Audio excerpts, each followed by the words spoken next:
At precisely 4:32 in the morning outside Vance Tower in downtown Chicago, a heavy plastic cleaning cart tipped over on the ice. The clattering sound of steel buckets and aluminum poles echoed through the empty frozen plaza like a gunshot. A woman in a dark faded jacket dropped to her knees on the concrete, reaching out frantically with bare hands to catch her falling gear. She was not trying to save the squeegees or the chemical bottles. She was grabbing for a thick black plastic binder that had burst open upon impact. 3 loose architectural blue line drafts rolled across the wet sidewalk toward the curb. Marcus Vance watched the entire moment from the front glass lobby entrance, 42 floors below his penthouse suite. He had just stepped out of the private elevator, intending to walk to his waiting town car, when the sudden commotion caught his eye. He stopped breathing for a second as the wind caught one of the loose sheets and pinned it face up against his leather boot. He looked down, expecting to see a flyer, a newspaper coupon, or discarded trash.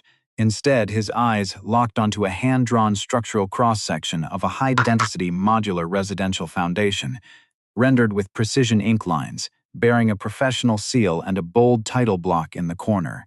Maya Linwood, M. Arch, Northwestern University School of Architecture. The woman scrambled toward him across the frozen concrete, her knees banging heavily against the curb. She snatched the paper from near his boot with trembling, ink-stained fingers, pressing it tight against her chest like a mother, shielding a newborn from the freezing wind.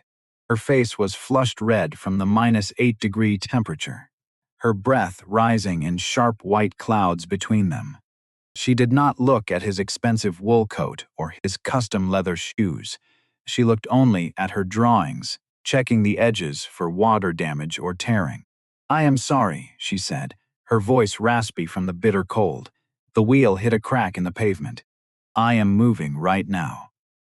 Marcus remained completely motionless on the granite sidewalk. A Master of Architecture degree from one of the most prestigious universities in the state was printed on a blueprint held by a woman wearing duct-taped work boots at 4 o'clock in the morning. She gathered her remaining buckets with fast, deliberate motions, pulling her cart back onto 3 wheels without asking him for help. She did not beg. She did not look up at the soaring 42-story skyscraper above them. She simply turned her back, tightened her frayed collar against the icy gale, and pushed her heavy equipment toward the dark alleyway. 48-year-old Marcus Vance stood alone under the streetlights long after her shadow vanished into the darkness. He was the founder and sole owner of Vance Construction and Infrastructure Group, a commercial empire valued at $9.2 billion across 7 American states. His corporation controlled over 40 million square feet of prime real estate, and his name was etched into donor walls at major hospitals and universities. Yet he had not slept more than 3 hours a night in over 2 years. The silence in his top-floor suite was a cold, suffocating silence that forced a man to remember every mistake he had ever made. Marcus had grown up in the South Side neighborhood of Englewood, a community marked by cracked sidewalks and abandoned storefronts. His mother, Evelyn Vance, had worked as a night shift window cleaner for commercial property owners downtown. She pulled long shifts in winter weather, carrying heavy gear across freezing scaffolding to keep food on their table. She used to hold his hands every night and tell him that honest labor was the only thing no one could take from him. She died when he was 16 years old, 3 years after a corroded scaffolding platform collapsed, fracturing her spine and leaving her bedridden in a public ward without medical assistance. That was the day Marcus stopped believing that the world cared about poor people. He swore, standing in that hospital hallway, that he would get so much money that no bureaucrat or contractor would ever look down on his family again. He bought his first used dump truck at 22. By 35, he owned the Skyline his mother used to scrub clean. Every acquisition and every multi-million-dollar deal was driven by the same quiet rage. The memory of his mother dying in a metal bed while insurance adjusters argued over liability paperwork behind closed doors. 3 weeks ago, his sense of isolation reached a breaking point.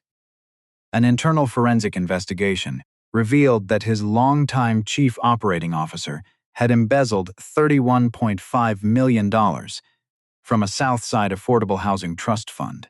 The betrayal did not surprise Marcus. It simply confirmed every dark principle he had carried since adolescence. Trust no one, give nothing away for free, and expect the world to be cold and predatory. So he arrived at his office every morning before 4 a.m., drinking black coffee in the dark, watching the city wake up because the emptiness of his penthouse was too loud to endure. The woman who had just dropped her architectural blueprints in front of his building was named Maya Linwood. She was 36 years old, and 2 years prior to that frozen morning, she had been one of the most celebrated young structural designers in Chicago. Maya held a Master of Architecture degree from Northwestern University, graduating at the top of her class. Her graduate thesis proposed an innovative modular housing framework designed to withstand extreme Midwest winters while keeping construction costs 60% below standard municipal rates. Her pilot project in South Chicago had provided warm, dignified housing for 850 low-income families. Her husband, David, had been a paramedic for the Chicago Fire Department, working long 24-hour shifts on the city's west side. They lived in a modest 2-bedroom bungalow in Humboldt Park, filled with architectural reference books, framed floor plans, and their 6-year-old son, Leo, who loved building models out of cardboard boxes. But their entire life disintegrated in 11 days. David collapsed during a rescue operation at a warehouse fire, suffering severe smoke inhalation and cardiac arrest. He died 3 days later in an intensive care unit. The medical bills arrived before his funeral flowers had faded, totaling $194,320.50. The uninsured balance wiped out their savings in less than a month. 8 days later, the nonprofit organization where Maya worked lost its primary municipal funding grant. Her position was eliminated overnight. Within 2 weeks, she received a formal eviction notice from her landlord. With nowhere else to turn, Maya packed what she could into the back of her father's old silver minivan, buckled her 6-year-old son into the back seat, and moved onto the streets. Every night, Maya parked the vehicle in a public garage near Michigan Avenue. Leo slept under 3 donated wool blankets, while his portable asthma nebulizer ran off a car battery converter. Every morning at 2:30, Maya put on her duct-taped work boots, picked up her cleaning buckets, and scrubbed commercial glass fronts for $16.85 an hour. She did not do it because she lacked education or skill. She had applied to 63 architectural firms in 6 months, but every interview ended the moment she disclosed the gap in her employment history caused her by her husband's death and her housing instability. Maya tracked every dollar she earned in a small pocket notebook. She calculated her cleaning routes with mathematical efficiency, charting square footage against time to maximize her daily payout. On a good day, she made $32 after buying medicine for Leo. On a bad day, she made $22. The rent for the cheapest studio apartment within 4 miles of Leo's respiratory clinic was $1,800 a month. The numbers never balanced, yet she refused to stop moving.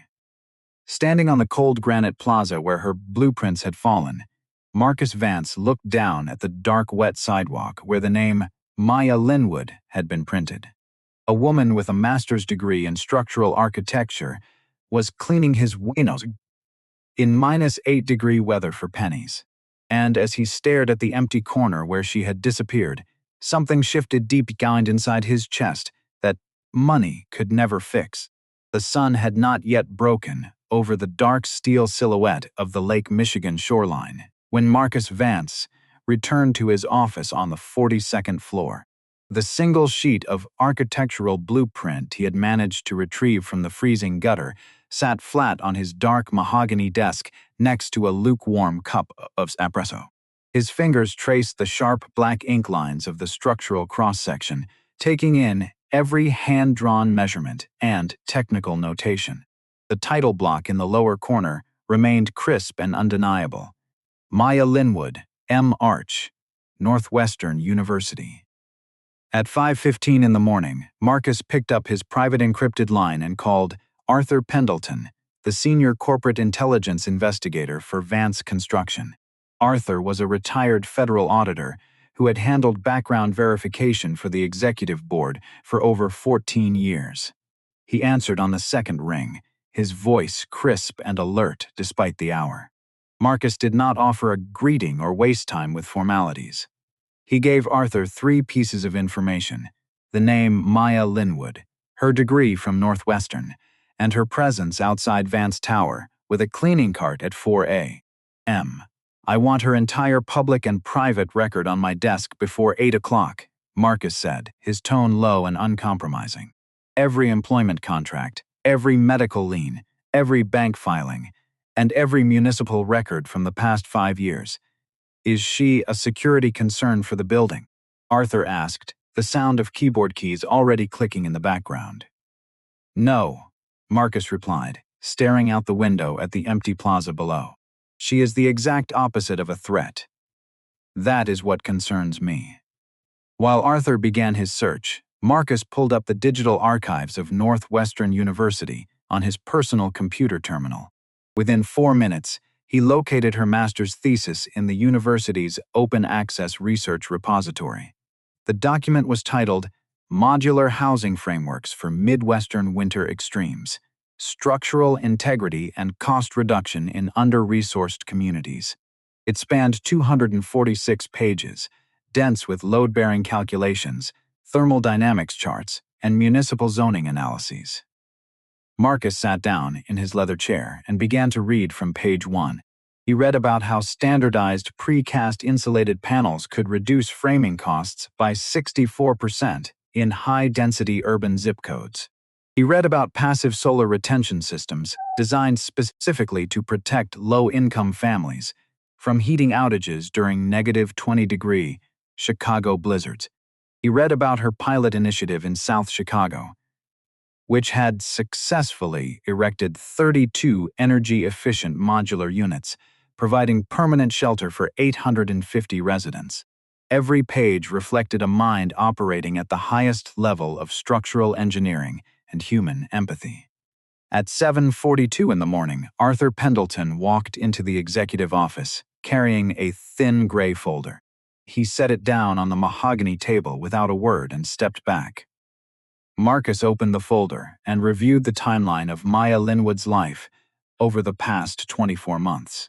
The facts were laid out in cold, unyielding lines of text and official documentation. Her husband, David Linwood, a decorated paramedic, had died of severe smoke inhalation during a 3-alarm warehouse fire on the west side. His municipal life insurance policy had been delayed due to an ongoing administrative dispute regarding equipment failure. The intensive care bills for his 3-day hospitalization reached $194,320.50. Her former employer, the South Chicago Housing Collective, collapsed 6 weeks later after city officials reallocated its operational budget. Marcus turned the page and looked at the eviction notice issued by the Cook County Sheriff Department 14 months ago. Following the loss of her apartment, Maya had received $0 in municipal housing assistance, due to a 7-month waiting list. She had applied for 63 structural engineering and project management positions across Illinois and Indiana. Every application had been rejected or ignored during the final background review stage due to her sudden gap in formal employment and current lack of a residential address. To keep her 6-year-old son, Leo, enrolled in specialized pediatric pulmonary therapy at Stroger Hospital, Maya had registered with 2 independent commercial janitorial contractors. She worked 78 hours a week across 4 zip codes, earning an average hourly rate of $16.85. She slept in a 2012 silver Ford Windstar minivan, parked in public garages, using a portable battery pack to run her son's oxygen compressor during the night. Marcus closed the folder slowly, his knuckles turning white against the gray cover. The numbers on those pages were not abstract financial figures on a corporate balance sheet. They represented a systematic, indifference-driven destruction of a human life. A woman with a master's degree, a published body of architectural research, and a track record of saving low-income families from freezing, had been stripped of her home, her career, and her dignity in less than a year. The world had processed her tragedy with absolute bureaucratic efficiency, discarding her expertise on the wet pavement outside his skyscraper. He leaned back in his leather chair and turned his attention back to the PDF of her graduate thesis on his monitor screen. He scrolled past the structural formulas, past the material cost breakdowns, and past the site blueprints, reaching the historical overview section in Chapter 4. The chapter examined historical structural failures in Chicago's commercial construction sector over the past 30 years, analyzing how corporate negligence and cutting corners directly impacted working-class laborers. On page 184, under a subsection titled Uncompensated Industrial Casualties, Marcus stopped scrolling, his eyes locked onto a single paragraph that made the blood run cold in his veins. In November 2004, a commercial scaffolding platform collapsed during an exterior glass restoration project on West Randolph Street due to uninspected bracket corrosion. Maya had written. The subcontractor fled liability by declaring bankruptcy, leaving 3 workers permanently disabled. Among them was Evelyn Vance, a night shift maintenance laborer whose injuries led to fatal complications 4 years later without institutional support or medical compensation. Her case underscores the urgent ethical requirement for enforced structural safety standards and corporate accountability in municipal building codes. Marcus stared at his mother's name printed in bold black letters on the glowing screen. Evelyn Vance. A woman whose life had been erased by a corrupt subcontractor 22 years ago, whose pain had been dismissed by insurance lawyers behind closed doors, and whose memory Marcus had spent his entire life trying to honor with money and power. Maya Linwood had never met Evelyn Vance. She had never known Marcus Vance existed when she wrote those words 7 years ago in a university library. Yet while studying municipal construction failures, she had unearthed his mother's forgotten case files from court archives. She had typed her name into an academic research paper that was now archived in state libraries. She had given Evelyn Vance what the city of Chicago had denied her for 2 decades, a permanent record. A public acknowledgement of her sacrifice, a voice in the history of the city. Marcus pressed his palms against his desk to steady his hands. A knot of tightness that had sat inside his chest since he was 16 years old suddenly cracked open. He looked out the window at the snow beginning to fall over Michigan Avenue. Down on that cold sidewalk, a woman who had honored his mother's memory, without expecting anything in return, was picking up aluminum cans and scrubbing glass windows for $16 an hour. He closed his computer laptop, stood up from his desk, and put on his heavy wool overcoat.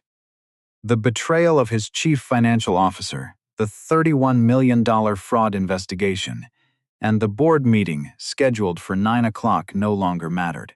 Marcus Vance finally knew what he had to do. The freezing wind swept down Michigan Avenue at 4:45 the following morning, carrying thin sheets of dry snow across the granite plaza. Marcus Vance stood near the dark corner of the building, holding 2 large paper cups of black coffee in his gloved hands. He had pulled his dark wool collar up against his neck, his leather boots anchored firmly to the icy concrete. A man who managed $9.2 billion in corporate assets was standing alone in -8-degree weather, waiting for a woman who cleaned windows for $16.10 an hour. She appeared out of the shadows at 4:58 a.m., dragging her heavy steel cleaning cart along the curb. Her movements were slightly slower than the morning before, her shoulders hunched against the bitter frost. but her rhythm remained absolutely precise. She lined up her brushes on the rubber mat, checked her squeegee blade, and set her aluminum ladder against the granite pillar. She moved like a master craftsman executing a daily routine, taking no shortcuts and wasting no motion. Marcus stepped forward into the pale yellow glow of the street lamp, his shoes clicking softly against the frozen pavement. Maya's body stiffened instantly at the sound. She turned around, her hand tightening around the handle of her squeegee, her dark eyes narrowing with immediate defense. Recognition flashed across her face as she saw the man who had picked up her blueprints 24 hours earlier. "I brought you coffee," Marcus said quietly, holding out one of the paper cups. "It is black, no sugar." Maya did not reach for the cup. She looked down at the paper container, then up at his tailored wool coat, her jaw setting into a hard, rigid line. Her breath rose in sharp white clouds between them. "I am not allowed to take breaks during my shift," she said, her voice dry and clipped. "And I do not need charity from the people inside this building." "It is not charity," Marcus replied, keeping his voice calm and steady. "It is a hot drink on a freezing morning. Nothing more. Everything from a man in a $4,000 coat comes with a cost," Maya said, stepping back toward her cleaning cart. "I scrub these glass panels because the janitorial service pays me $16.85 an hour. I am here to work, not to answer questions or accept handouts." Marcus set the coffee cup down on the granite ledge behind him, taking 2 steps back to give her space. He looked directly into her eyes, seeing the fierce, unyielding pride that kept her standing on the ice, night after night. "I read your thesis last night," Marcus said, his voice dropping an octave. "All 246 pages of it. I read your research on modular housing frameworks in South Chicago, and I read Chapter 4, on structural safety failures." Maya froze in mid-motion, her gloved hand halting inches from her cleaning bucket. She did not look up at him, but her shoulders went completely rigid under her frayed navy jacket. "You had no right to dig into my academic past," she said, her voice barely above a whisper, laced with a mixture of anger and humiliation. "My degree does not belong to you, and my life is not a curiosity project for a bored corporate executive." "I did not read it out of curiosity," Marcus said firmly. "I read it because on page 184 you wrote about an industrial scaffolding collapse that happened 22 years ago on West Randolph Street. You documented the case of a night shift maintenance worker named Evelyn Vance." Maya slowly turned her head, her dark eyes locking onto his face with sudden, sharp intensity. She stared at him for 5 long seconds, her mind connecting the name on the research paper to the billionaire standing on the frozen sidewalk in front of her. "Evelyn Vance was my mother," Marcus said softly. "She died because a corrupt subcontractor used rusted bracket pins to save $400. The city buried her case in an administrative file, and the insurance companies refused to pay her medical bills. For 22 years, no one in this city remembered her name except me." He stepped closer, his voice thick with an emotion he had suppressed for over 3 decades. "You found her file in the court archives," Marcus continued. "You typed her name into a university thesis that is now preserved in state libraries. You gave my mother the dignity and recognition that the city of Chicago stole from her. You did that years before you ever saw my face or stood outside my building." Maya lowered her squeegee, her posture softening slightly, though her eyes remained cautious and watchful. "She deserved to be remembered," Maya said quietly, her voice losing its sharp edge. "Every worker who dies because a contractor cuts corners deserves to have their name written down. I did not do it for you. I did it because it was the truth." "I know," Marcus said. "And that is why I am not going to offer you a check or a loan. Writing you a check would reduce your research and your character to a cheap financial transaction, and you deserve far better than that." He pulled a white business envelope from his coat pocket and set it gently on top of her cleaning cart next to her plastic spray bottles. Inside that envelope is a formal interview invitation for a newly created position at Vance Construction, Marcus said. The role is Director of Structural Safety and Urban Housing Integration. It requires a Master of Architecture degree, direct experience in modular cost reduction, and an absolute commitment to site safety standards. Maya looked at the white envelope, her chest rising and falling in rapid, shallow breaths. "I do not want a pity interview," she said, her voice shaking slightly. "I know how corporate diversity initiatives work. I will not be a token hire used for a press release." "There is no press release," Marcus said firmly, "and there is no rubber stamp. The interview will be conducted at 9 o'clock tomorrow morning by Gwendolyn Tate, our Senior Vice President of Human Resources. She has read your research, and she has prepared 20 technical questions on load-bearing dynamics and municipal zoning compliance. If you fail the interview, you will not get the job." Maya stared at the envelope for a long time, the freezing wind whipping loose strands of hair across her face. "It pays an executive salary with full medical benefits effective on day one," Marcus added softly, "including comprehensive pediatric pulmonary coverage for 6-year-old Leo." Maya's head snapped up, her eyes widening with a sudden, overwhelming wave of emotion. Hearing her son's name spoken aloud on that cold sidewalk struck her deeper than any offer of money ever could. "How do you know about Leo?" she asked, her voice cracking. "I read your file," Marcus answered honestly. "I know about the medical bills, I know about the silver Ford Windstar, and I know about the battery-powered nebulizer machine in the back seat. But more than that, I know that you are a brilliant structural engineer who is currently washing windows because a broken system discarded you." He turned toward the glass entrance doors of Vance Tower, stopping for a brief moment before stepping inside. "The choice is yours, Maya," Marcus said without turning back. "You can leave the envelope on the cart and keep scrubbing glass for $16 an hour. Or you can walk through those doors tomorrow morning at 9 o'clock and fight for the career you earned." He pushed open the heavy glass door and stepped into the warm lobby, leaving her alone on the freezing plaza. Maya stood motionless under the street lamp, her gloved hand reaching out slowly toward the white envelope, resting on her cleaning cart. The cold wind howled down Michigan Avenue, but for the first time in 14 months, Maya Linwood did not feel completely frozen. At precisely 8:45 the following morning, Maya Linwood walked through the front glass doors of Vance Tower. She wore a tailored navy blazer borrowed from a volunteer counselor at the Germantown shelter, its sleeves folded once at the cuffs to fit her frame. Her work boots had been replaced by a pair of simple black sneakers, scrubbed clean the night before, with a damp cloth and an old toothbrush. In her right hand, she carried a crisp blue vinyl folder containing her master's thesis, 3 state engineering certifications, and a hand-drawn modular structural blueprint.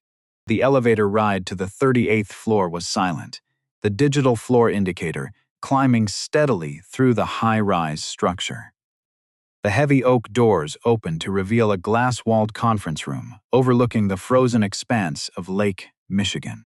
Gwendolyn Tate, Senior Vice President of Human Resources, sat at the head of a long mahogany table with 3 senior structural consultants. Marcus Vance was seated in the far corner of the room, his notebook open, his expression completely neutral. He did not smile, he did not offer a greeting, and he did not step forward to introduce her. The interview lasted 52 grueling minutes. Gwendolyn did not soft-pedal a single technical inquiry or offer gentle conversational warm-ups. She questioned Maya on load-bearing tolerance formulas, sub-zero concrete curing times, and municipal zoning compliance codes across 7 Midwestern jurisdictions. Maya stood at the dry erase board at the front of the room, marker in hand, drawing complex structural cross-sections and calculating shear stress variables from memory. She did not stumble. She did not hesitate. Her answers carried the quiet authority of a master practitioner who had studied structural failure, both in academic journals and on frozen construction sites. 45 minutes into the session, Gwendolyn leaned forward, placing her hands flat on the mahogany table. "Your technical qualifications are flawless, Miss Linwood," Gwendolyn said, her sharp eyes scanning Maya's resume. "However, our executive board requires absolute operational consistency. You have a 14-month gap in your formal employment history. How do you respond to concerns regarding your professional stability?" Maya set her dry erase marker down neatly on the ledge. She looked directly into Gwendolyn's eyes, her voice unyielding and clear. 14 months ago, my husband died of severe smoke inhalation while serving as a municipal paramedic, Maya said, quietly. The resulting medical bills wiped out my life savings, and a municipal budget cut eliminated my housing program.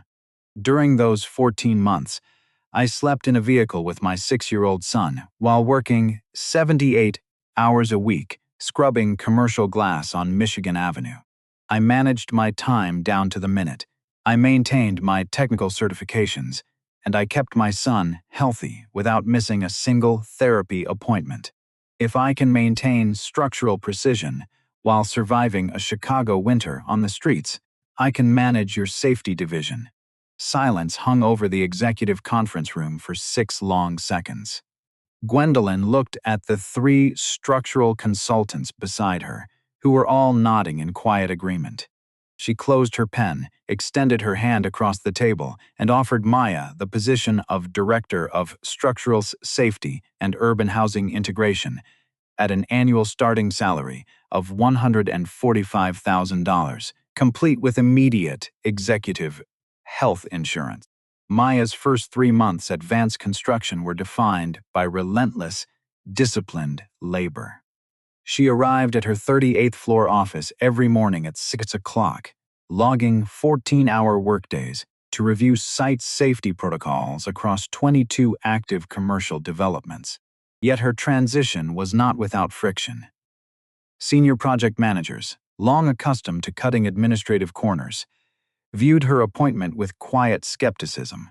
Rumors circulated through the engineering division regarding her non-traditional background and her sudden rise from outside the corporate ranks.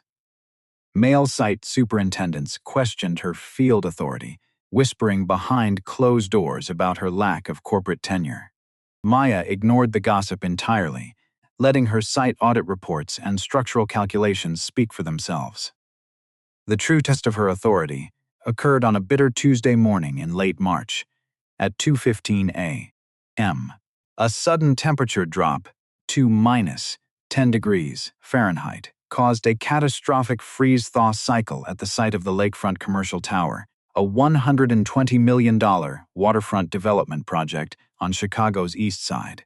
A massive 40-foot reinforced concrete foundation pillar, freshly poured 48 hours earlier, developed a severe microfracture under the weight of 3 suspended steel crane rigs. The site night shift supervisor panicked, shutting down operations and ordering a full site evacuation. The chief structural consultant on call reviewed the digital sensor readings from his home terminal and recommended halting the entire project for 6 weeks to demolish and re-pour the foundation. Such a delay would cost Vance Construction an estimated $14.2 million in contractual penalties and put 40 night shift ironworkers out of work indefinitely. Marcus Vance arrived at the emergency site trailer at 2:45 a.m., surrounded by stressed project executives and legal advisors arguing over insurance liability. Maya stepped out of her utility vehicle 3 minutes later, wearing a high-visibility, steel-toed work jacket, a hard hat, and a pair of heavy leather work gloves. She did not wait for a committee briefing. She grabbed an industrial laser inspection scanner, a thermal imaging camera, and a heavy steel inspection hammer. Stepping out into the freezing wind toward the exposed foundation pit, the site supervisor attempted to block her path at the safety barrier. "The pit is unstable, Miss Linwood," he shouted over the roar of the wind.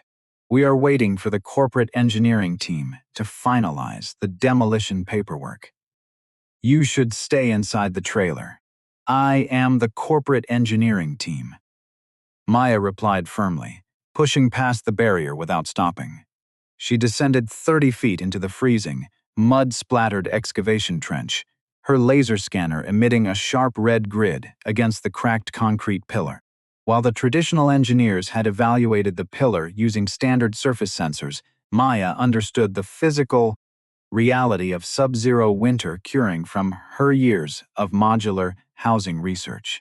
She pressed her thermal imaging camera against the base of the structure, tracking the heat signature deep inside the core.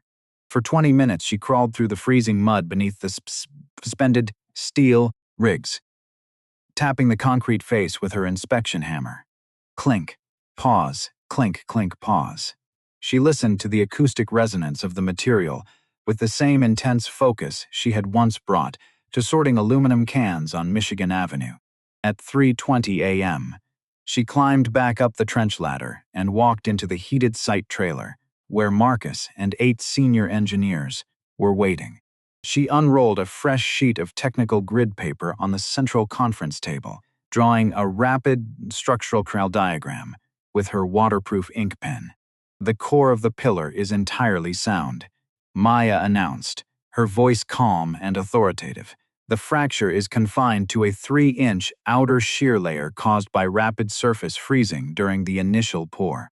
Demolishing the pillar is a $14 million mistake that will unnecessarily destroy 4 jobs."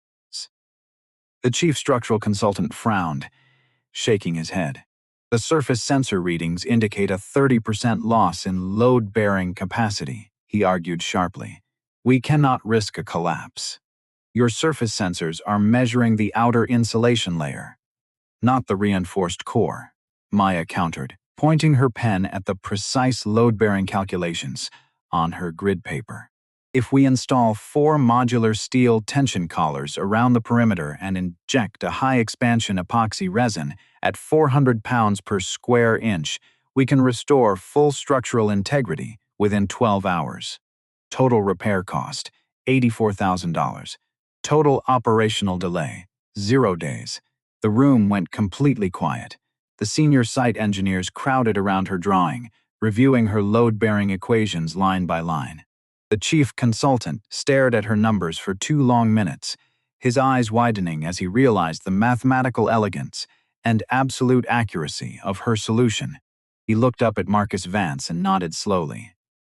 "Her calculations are flawless, Mr. Vance," the consultant admitted quietly. "The tension collar method will work."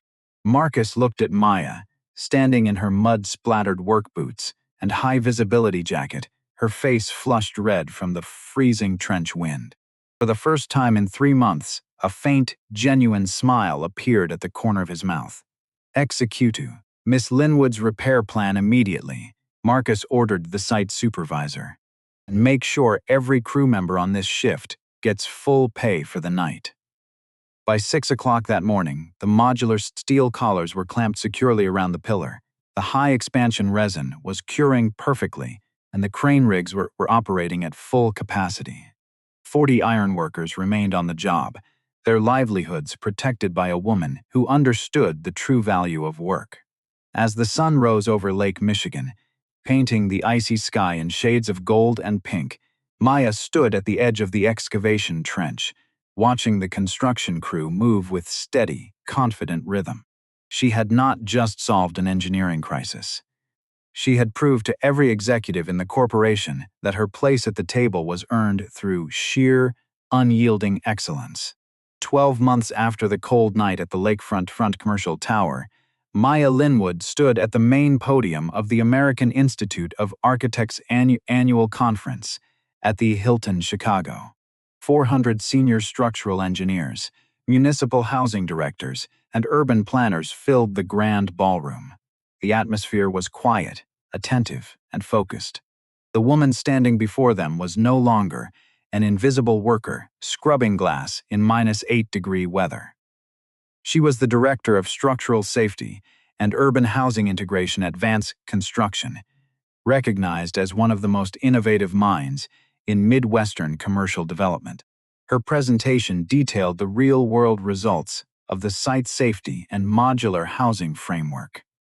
She had spent a year building from the ground up. Under her leadership, Vance construction had reduced cold weather structural delays by 34% across 22 major commercial developments. More importantly, she had established the Evelyn Vance Modular Housing Initiative, a corporate nonprofit partnership that had already erected 120 energy-efficient, weather-resistant residential units in South Chicago.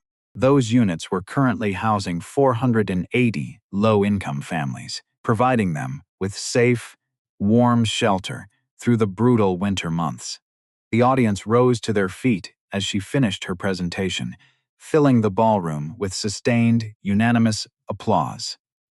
3 national architectural firms approached her in the hallway immediately following the event, offering her consulting partnerships and advisory roles.